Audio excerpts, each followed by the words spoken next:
One of Star Rail's main characters and the face and icon of the game is receiving her first 5-star alt. But Evernight's beta seemed like a bit of a shit show, seemingly managing to disappoint everyone with some lackluster animations and endless allegations of being just a Castorice sub-DPS. In the end, at least March mains are happy as she's turned out to be an incredibly strong main DPS, but ultimately it didn't actually help.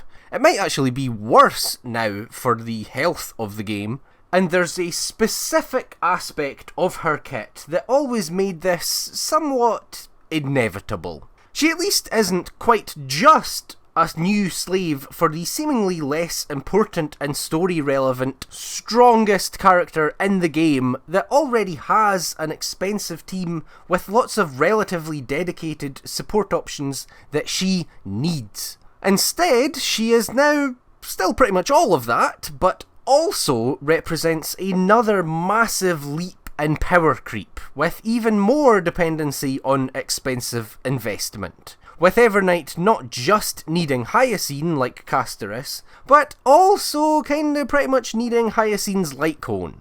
With all of that investment, she now sets by far the new ceiling, matching E2 the Herta as a main DPS at E0, and of course Evernight's own E2 is yet again a contender for the new strongest Eidolon in the game for more exponential power creep, like I talked about in my last video, all while still being even stronger with Castorice, and still practically functioning as just a Castorice slave as a result. The underlying problem that disappointed everyone is still there, even if she is now a strong enough DPS to power creep some other units. So why did she end up like this, and what exactly is it that disappointed so many people?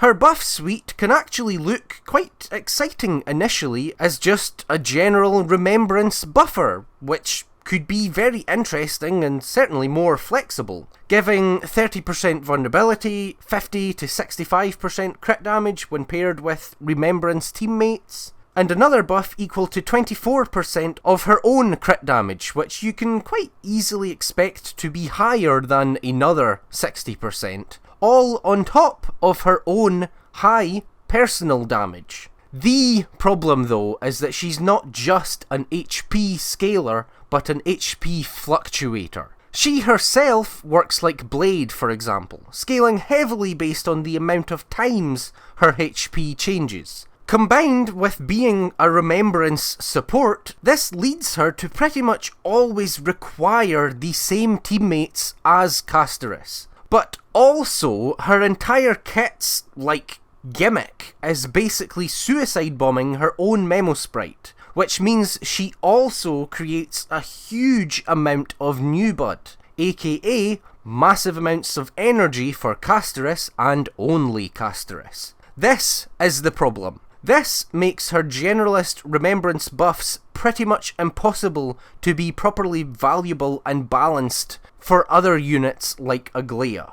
If she were to be given buffs valuable enough for Aglaia, then when paired with Castorice, who she can also innately and naturally provide large amounts of energy, she would just be broken. No matter what they did to her numbers, her basic kit functionality meant she had to live and die by her Castorice synergy for her best team. And this is just so clearly disappointing, right? There was so many other possibilities that I'll talk about, but making the first 5-star version of a character who has been built up and foreshadowed right from the very beginning, either a supportive sub-DPS for someone who already has a complete synergistic team and already has options in this role of synergistic DPS that can charge her ult while benefiting from the same supports as her,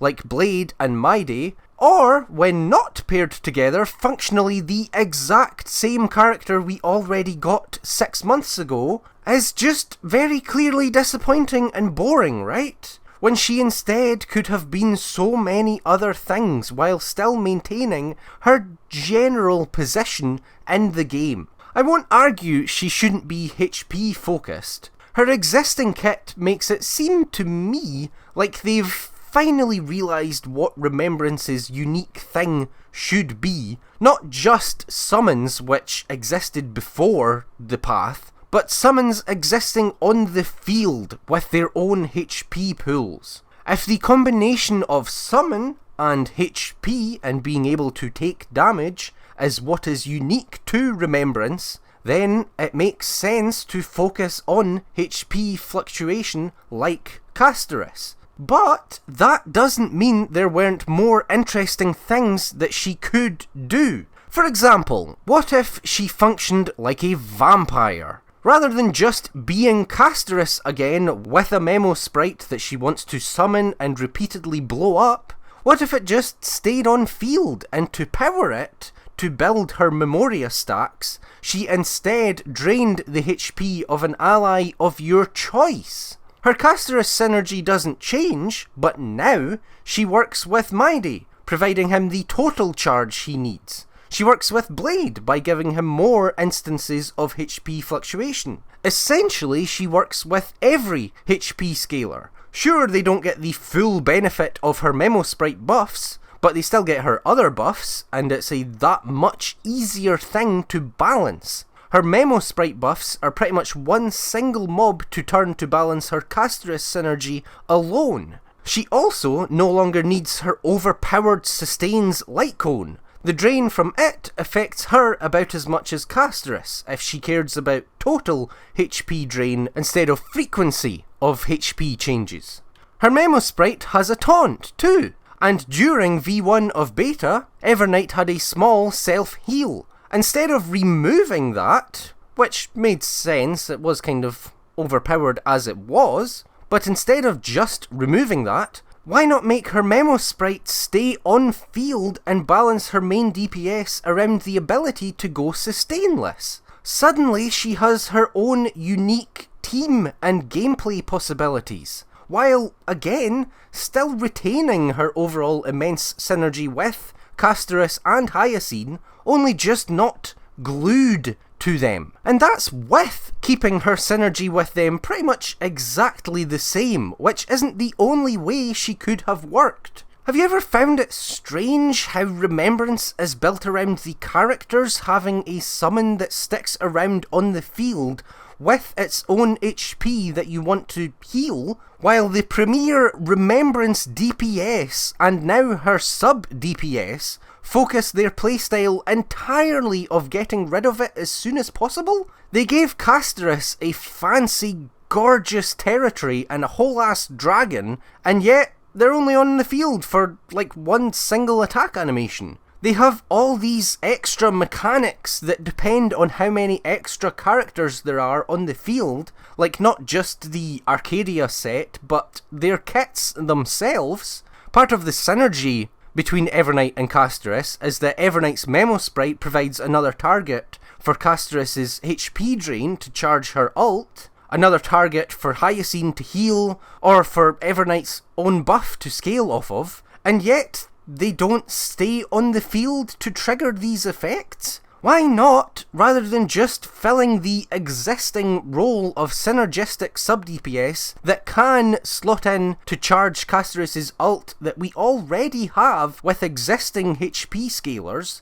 instead provide a character that enables a new alternate playstyle? Why not reduce her amount of HP fluctuation and thus new bud generation by having Evie stay on the field, and instead increase her buffs and focus them more on the persistent presence of memosprites, giving her actually unique synergy with Castorice by enabling an alternate playstyle for her, where you want to keep the dragon around rather than always detonating it. It naturally just synergizes more with a sub-DPS who can benefit from the res pen from Castorice's territory, and it enables more options and flexibility. For example, if you tie her buffs more heavily to having 3 memosprites on the team, then if you really wanted, you could maybe use Hyacine on your second team and replace her with a normal, strong healer. While Evernight and her buffs incentivizing Pollux to stay on the field can somewhat make up for the lesser new bud generated for Castorice. But it wouldn't decrease the value of Hyacine, because if having the dragon stay on the field is important, then you still want to get it back as quickly as possible, as well as healing it so it can do more breaths without exploding. Instead, it could actually make Hyacine more valuable even, by making her a strong option for even Aglaia in order to enable Evernight's buffs. Functioning simply on the amount of memosprites could also leave room for future characters and DPSs. For example, a true summoner DPS that summons and tries to maintain several different memosprites by themselves. Of course, her kit would currently synergize with that as well, but I'm just talking about focusing on that and increasing that. Because the summoner playstyle is something I've seen a lot of people say they were extremely excited for with Remembrance, but it just doesn't really live up to it at all. The fundamental flaw is that Eevee is designed to blow itself up, rather than stay on the field. As long as that was true, her kit was always going to end up kind of niche and unexciting. If their reason is mobile technical requirements or whatever, then they obviously just shouldn't have made the Remembrance path yet until the hardware allowed them to, actually live up to the premise. Any of those changes to Evernight's kit, or any others that would allow Eevee to stay on field, might have helped people to feel like Remembrance had an actual role and reason for existing, rather than just being a way to sell new light cones like it has felt like, and like her current design really makes it seem like, considering how beneficial they have seemingly deliberately made Hyacine's light cone for her. Presumably after seeing how much people liked it for characters like Blade. The fact we seem to be getting a new path every major version going forward really does just make it seem like the purpose is to require new light cones. And Evernight being even stronger than Castorice as a main DPS when stealing Castorice's current best team doesn't help the game's power creep being the thing that people who have even just heard of Star Rail know about it, despite Amphorius seemingly having made good strides in that direction, really. But if her memo sprite explodes like this, then she needs the exact same team. And what, are they going to release a new character who literally just does less damage than one released 6 months ago in the exact same team with the exact same synergies in HSR at this point in time? No way. Her memo sprite explodes, so she was always going to end up nearly exactly like this.